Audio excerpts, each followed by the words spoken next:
Exercice 10 sur la chimie organique, les mécanismes réactionnels.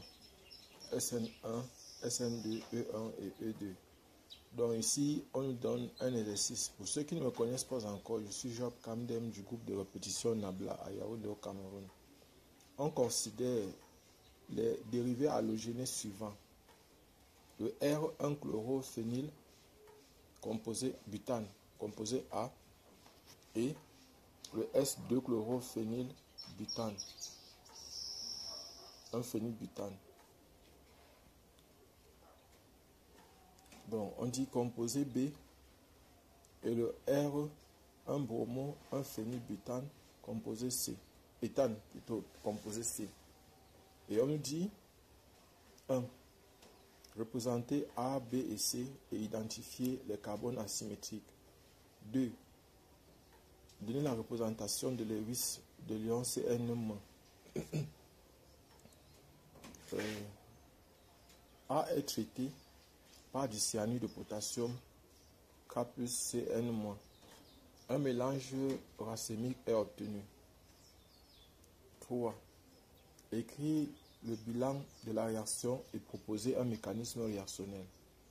4.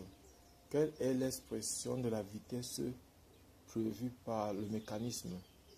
5. Pourquoi ce mécanisme est-il privilégié ici? 6. La réaction est-elle stéréosélective? Justifiez précisément.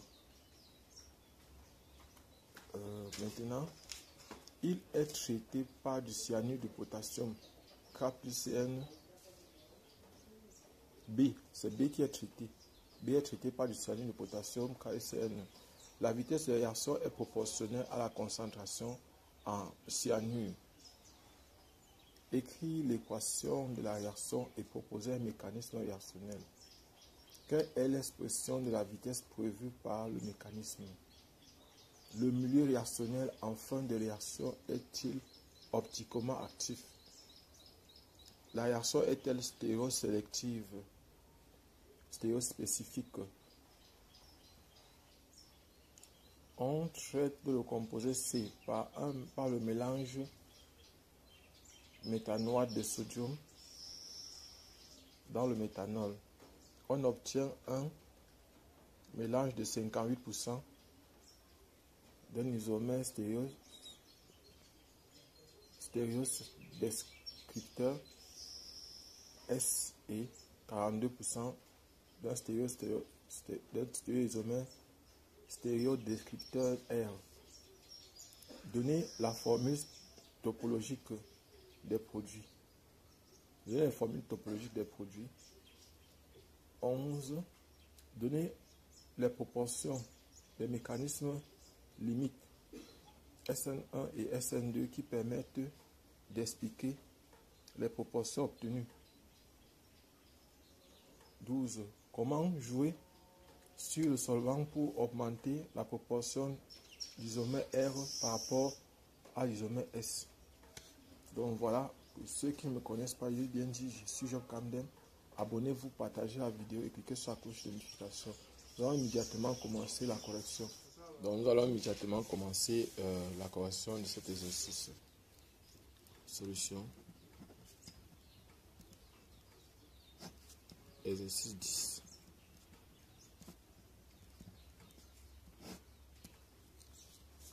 Exercice 10.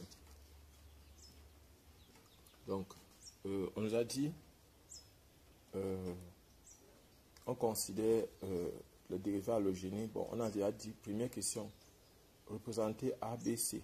Nous, maintenant, c'est représentation 1. Représentation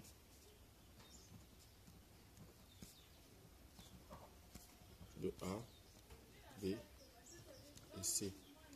Donc, le A, c'est le R, un bromo, un chloro plutôt, c'est chloro, un chloro, un phényl, un phénylbutane. Bon, déjà, nous allons d'abord commencer par donner, butane c'est 4, 1, 2, 3 et 4. Ça fait 1, 2, 3 et 4. On a dit un phényl. Voici le phényl ici. C6, H5 pour le phényl. Et un chloro. C'est Cl ici. Donc, on va mettre H ici. H2 ici. H3 ici. H2 ici et H3 là. Donc, voilà ce qu'on a. On va donc dessiner la molécule. On peut donc mettre comme ça. Je vais mettre comme ça. Donc, voici le carbone ici. Voici le chlore ici. Donc, ça fait 1, 2, 3. 1, 2, 3. Ça, c'est isopropyl. Ça, c'est le groupement propyl. C3, H7. Donc, ça va faire ça là. Ça sera le 1, 2, 3. Ça, c'est S. Donc, et ça, c'est dans le H ici derrière. Donc, ce que vous pouvez faire, c'est de mettre le H ici. C'est mettre le H ici et C3H7 ici derrière. Donc, je vais le prendre, le composé. On va mettre ça ici.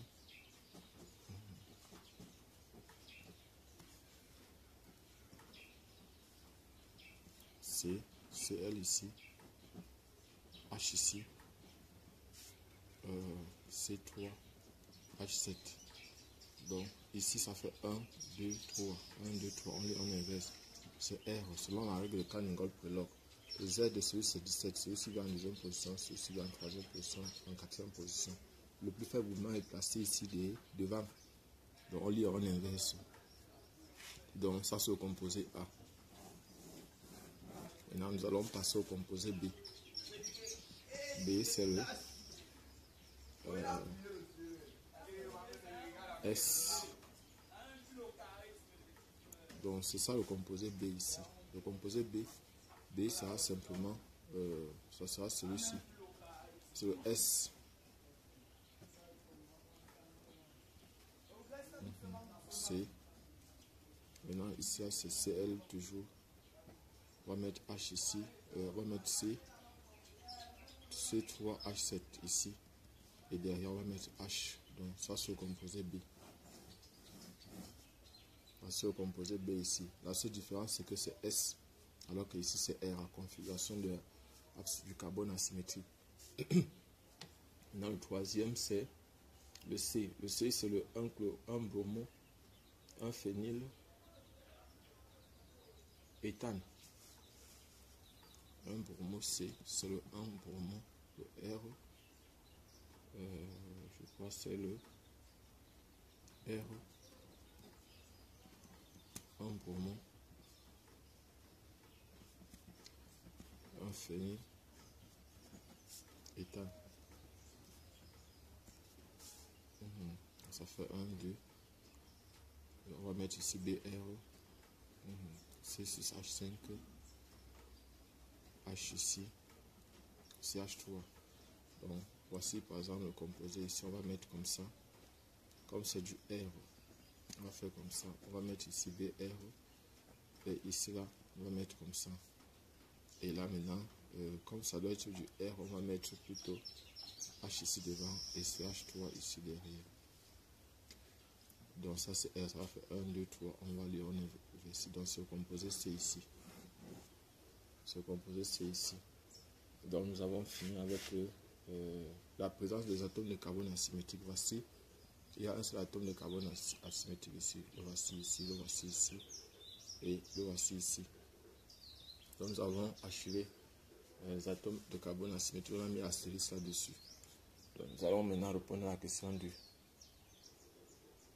Donner la représentation de Lewis de Cn-. Oui. Question 2.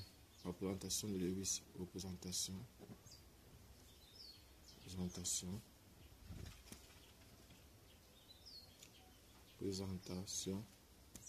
de Lewis. De Cn-.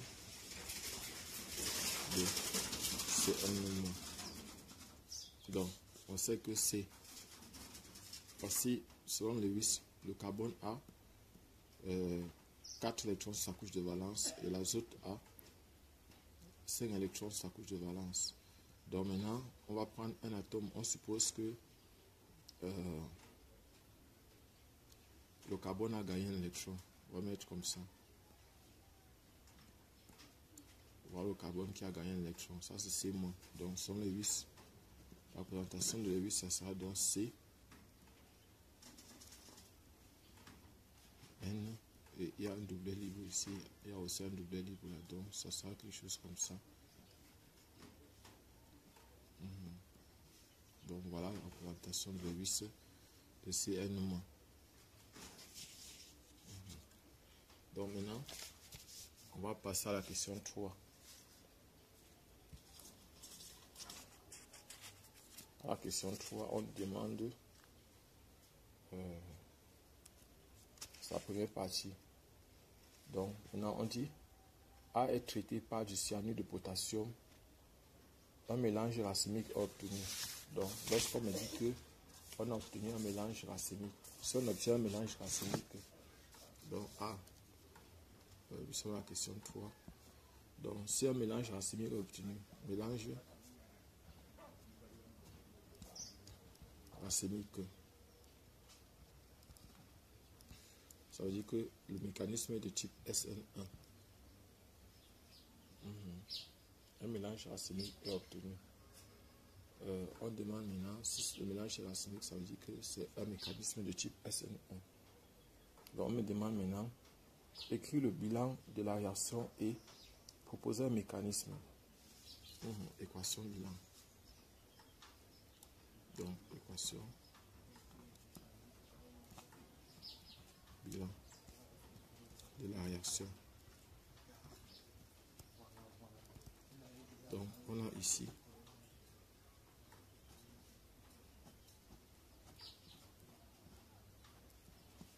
C, Cl ici, H ici, C3, H7, plus Cn- qui va donner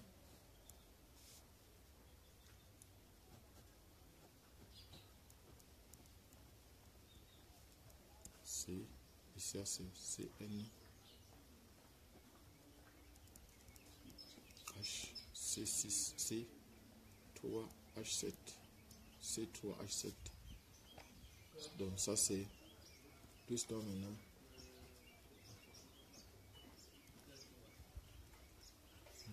C, Cn,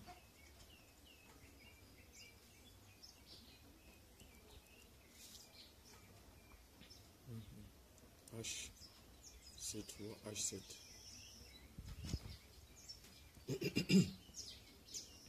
C3, H7. Donc voilà par exemple les deux composés qu'on obtient.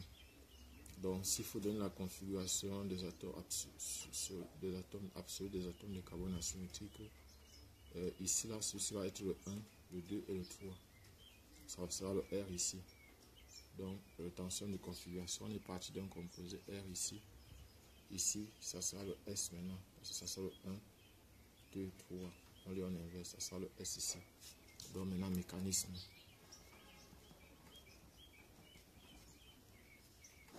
Le mécanisme se passe en deux étapes.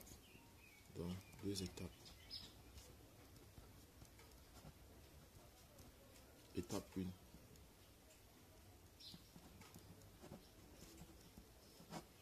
1. Étape 1, il y a la formation du carbocation. On aura un truc comme ça.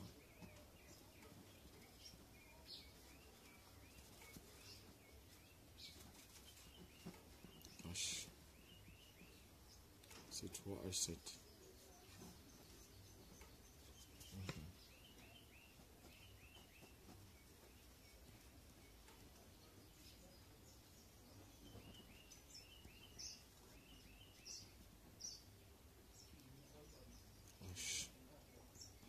Plus. Donc, c'est seulement ici. C'est seulement ici. Maintenant, il y a une forme isomère entre les deux-ci. Donc, le carbocation est directement stabilisé. Ici, à l'effet inductif de nous. C'est stabilisé directement par. Donc, ça sera stabilisé directement par ceci. Ceci va venir là. C'est-à-dire que ceci va venir là comme ça. Et on aura plutôt quelque chose comme ça. On aura plutôt quelque chose comme ça. C, C3, H7, H7, et ici c'est H, il y a plus ici. Donc ça signifie que on peut avoir l'attaque avant et l'attaque arrière, étape 2. Donc c'est stabilisé par une aromatique. Bon, on va revenir là-dessus, étape 2. Étape 2, maintenant, on aura un truc comme ça. C plus, maintenant, H, C3, H7. Donc on a plus Cn moins. On a ici N, C moins. Il y a le doublet ici. Donc le doublet peut attaquer là, ça peut attaquer ici. Ça c'est la voie A. Ici c'est la voie B. Donc ici, si on prend la voie A, ça va donner, en arrière, ça va donner ceci. C, Cn, H, C3, H7. On a en plus C, Cn, H, C3, H7. Ici. Donc, ici, c'est le composé S ici, alors que ici, ça sera le R. Donc, c'est le composé, voilà les deux composés qu'on a obtenus ici. Donc, ce sont deux qu'on obtient ici aussi. Bon, en fait, qu'est-ce qu'il fait?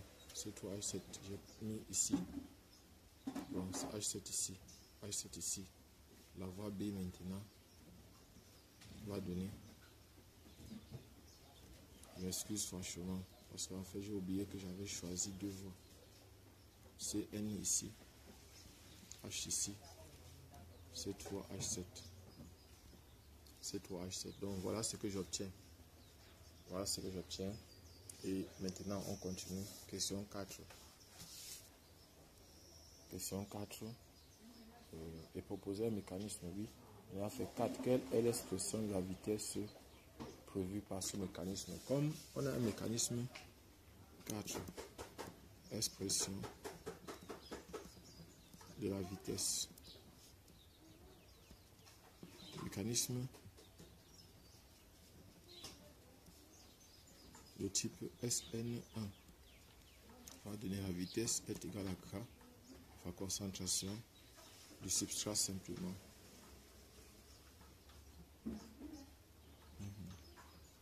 C, Cl, H, C3, H7.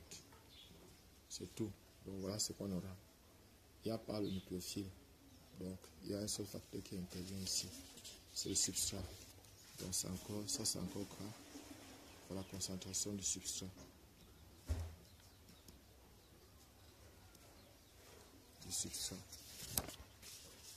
Maintenant,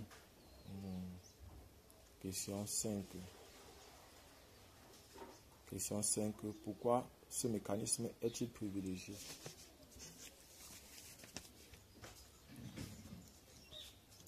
5. Ce mécanisme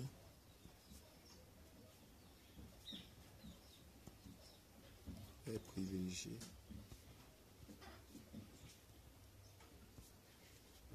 parce que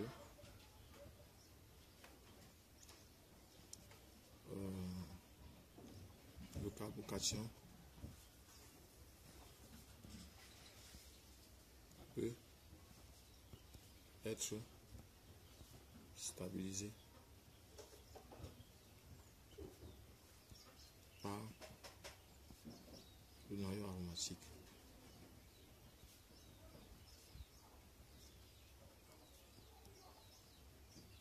Par le noyau aromatique. Donc voilà la raison. C'est ça la véritable raison. Donc c'est pour ça que j'ai mis la flèche ici pour montrer comment il peut être stabilisé. Donc ceci peut venir là. Donc il peut être stabilisé. Le double peut venir stabiliser. C'est pour ça qu'on a les formes mésomères là. Donc le carbocation est stabilisé par mésomérie. Donc maintenant, Question 5.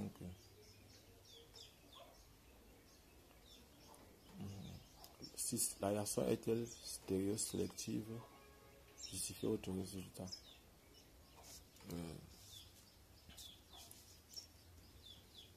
6. Non.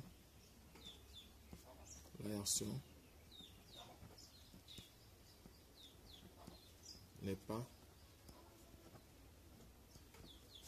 stéréosélective. Sélective car on a un mélange constitué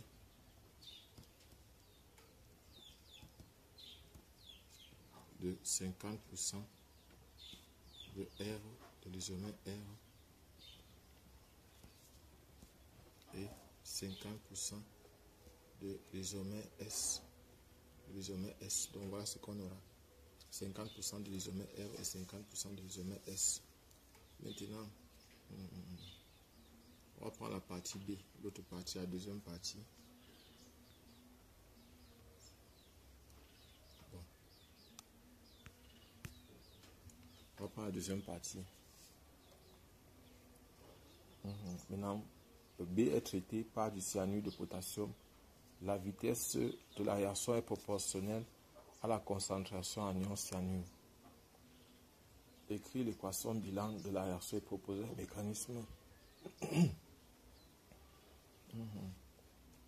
Bon, et j'ai oublié tout à l'heure, il y a un truc que j'ai oublié, par exemple ici.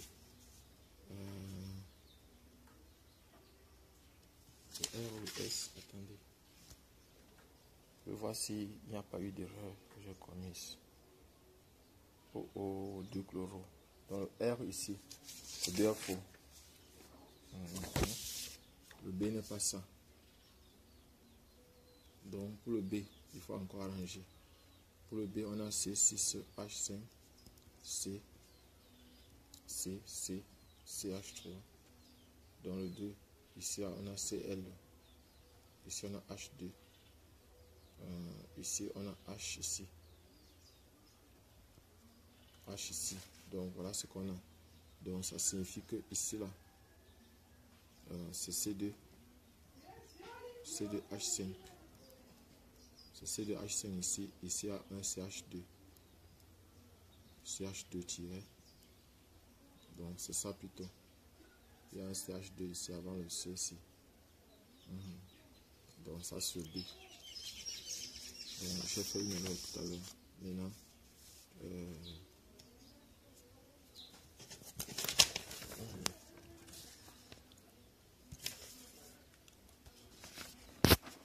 Maintenant, donc nous sommes à la question 7. On va écrire le mécanisme. Question 7. On dit que la vitesse dépend aussi des ions cyanure. Donc ce que nous on va écrire l'équation. Donc l'équation bilan de la réaction. Donc voici B ici. CH2-C, Cl, H, c'est C, C2, H5, H. Donc, et ici, là, on va donc placer les ions cyanure ici. Ça fait Cn moins ici. Donc, ceci va venir donc attaquer ici. Et ceci va partir là. On a demandé l'équation bilan. Donc, tout ce que j'ai à faire, c'est. Donc, tout ce que j'avais à faire ici, c'est d'écrire plutôt. Ça là, plus maintenant, Cn moins. Qui va donner le composé ici. CH2 C, Cn, C2H5, H. Donc voilà ce que j'aurai. Plus maintenant, Cl moins. Donc voilà ce que j'aurai. Voilà ce que j'aurai. Et puis maintenant, à la question 8. À la question 8, on demande, on a dit et proposer un mécanisme, donc mécanisme réactionnel.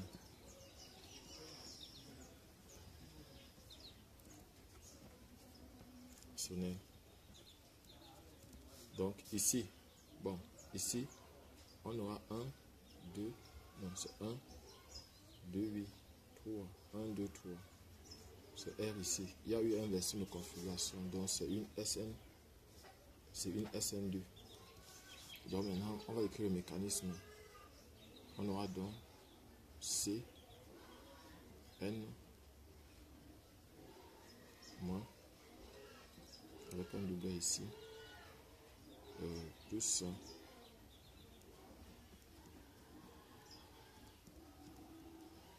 CH2C, CL, C2H5, H. Donc maintenant, cela va venir réagir ici, comme ça. On va passer par un état de transition. On va passer par un état de transition. Ça va faire N, C, point, C, CH2. On va mettre ici C6H5 une fois. C6H5, point, CL,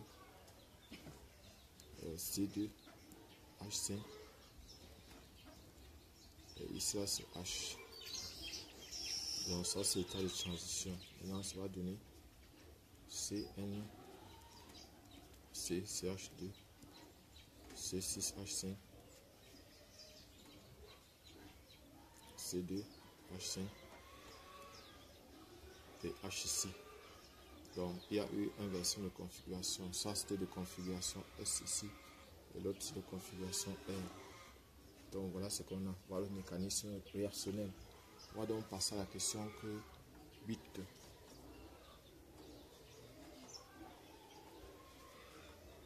Question 8.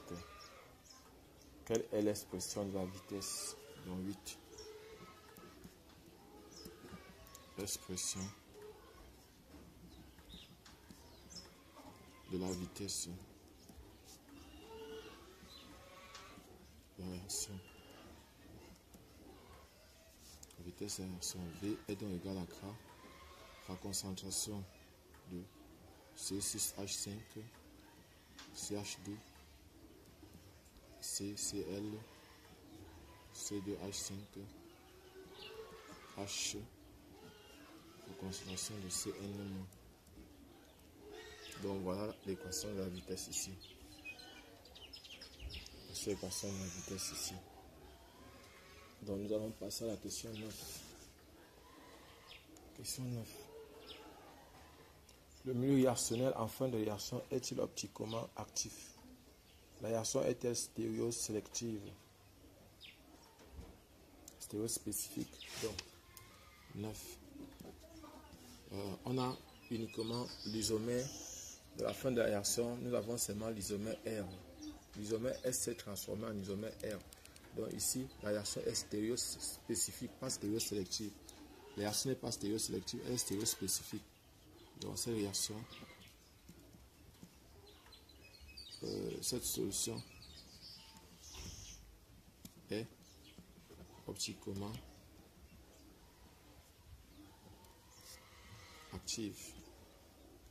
Car présence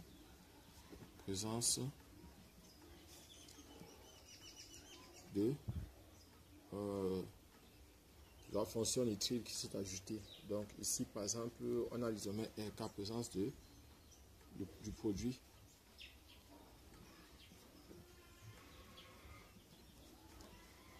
isomère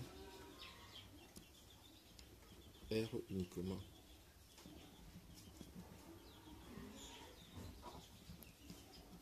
Donc la réaction est stéréo spécifique.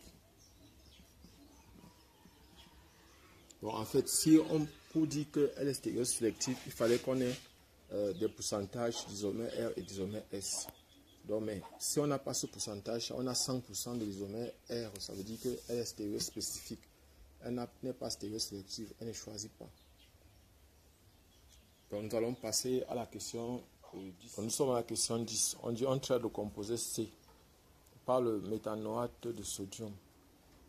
Dans le méthanol, on obtient un mélange de 58% d'un isomère de stéréodescripteur S et 42% d'un stéréoisomère de descripteur R. Donner les formules topologiques des produits. Donc, question 10. Formule topologique des produits.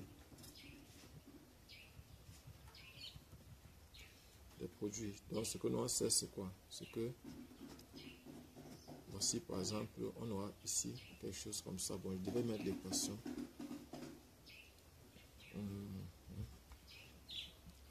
C'est BR ici. Ici, là, ça sera comme ça. Donc, ici, je vais mettre le mécanisme, en fait, plus mais O.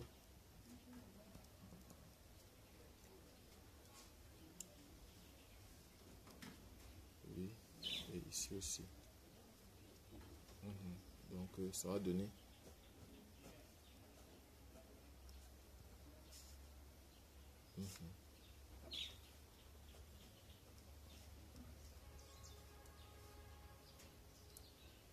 voilà.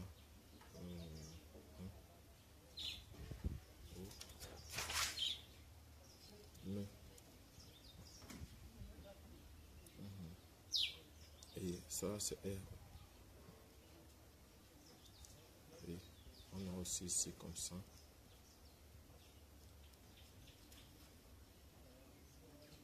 O, mais. Et ça, c'est S. Donc, voici par exemple, ici, on a dit que c'est 42%. Et ça, c'est 58%. Donc, voilà ce qu'on a trouvé. Voilà ce qu'on trouve. On trouve. Donc, voilà, par exemple, les isomères R et S suivants. Donc, ça veut dire qu'il y a eu la table ici, c'était dans l'éthanol. Dans le méthanol plutôt. MEOH. C'est un solvant polaire protique. Solvant polaire protique. Donc, ici, maintenant, on va passer à la question 11. Question 11. À la question 11, on nous demande. Question 11. Déterminer la proportion des mécanismes limite SN1 et SN2 permettant d'expliquer les proportions obtenues. Donc, 11. Donc, proportion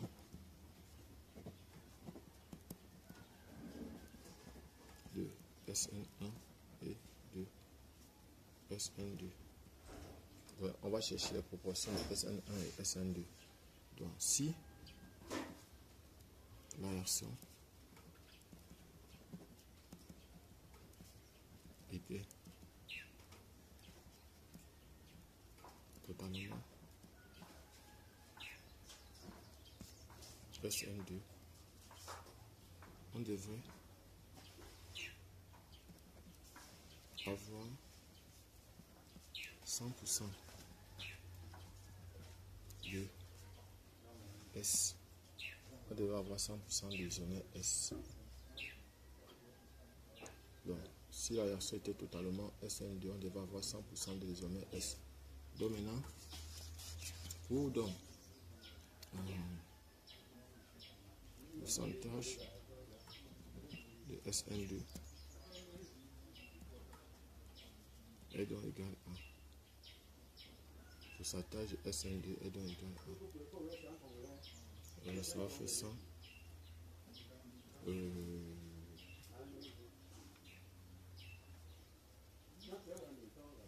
Donc, passons les deux dans 100. Donc, ça devait faire sur 100. On devait avoir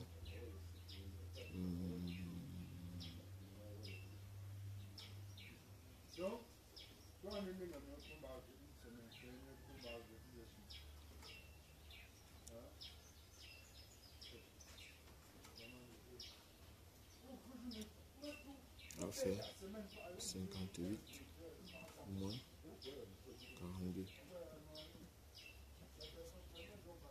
Ça va donner 52, ça va faire 10. Donc ça va faire un étude du genre 50, ça fait 16%. 16% de SN2. Et maintenant, pourcentage de SN1, ça va donner pourcentage de SN1.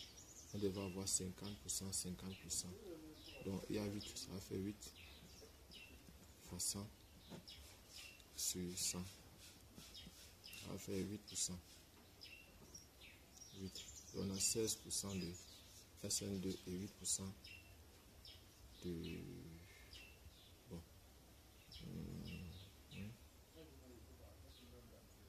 Bon, c'est vrai que quand il fait comme ça, c'est pas bon. Hein.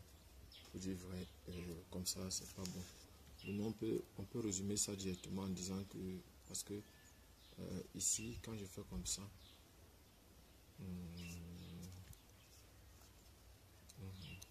il y a eu de plus. Normalement, on devait avoir 100%. On devait avoir 100% de SN2. On n'a que 58%. Ça veut dire qu'il y a un manque. Ça veut dire que le pourcentage, on va dire simplement, donc nous, on va barrer ça, on va dire simplement qu'il y a 58% de SN1, SN2, 42% de SN1. Donc voilà ce que nous on va dire. Bon, maintenant, ou bien on va chercher, c'est même mieux. On va chercher la question, c'est mieux. Parce qu'on n'est pas sûr que ce qu'on est en train de faire est juste. Je vais chercher, vous donner la correction. Comment jouer sur le solvant pour augmenter les proportions de l'isomère R par rapport à l'isomère S? C'est-à-dire, comment jouer sur le solvant? Oui, 12. Pour augmenter les proportions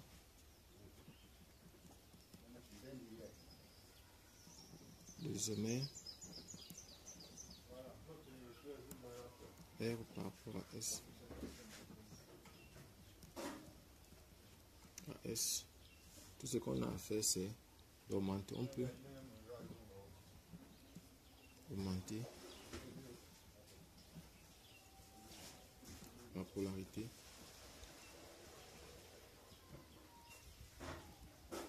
du solvant.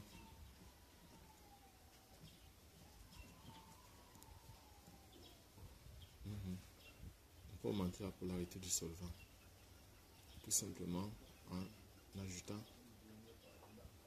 en faisant un mélange eau plus éthanol.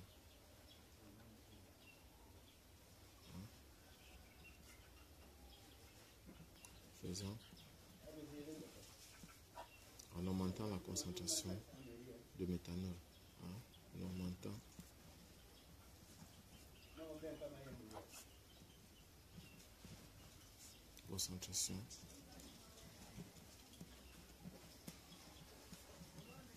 de méthanol.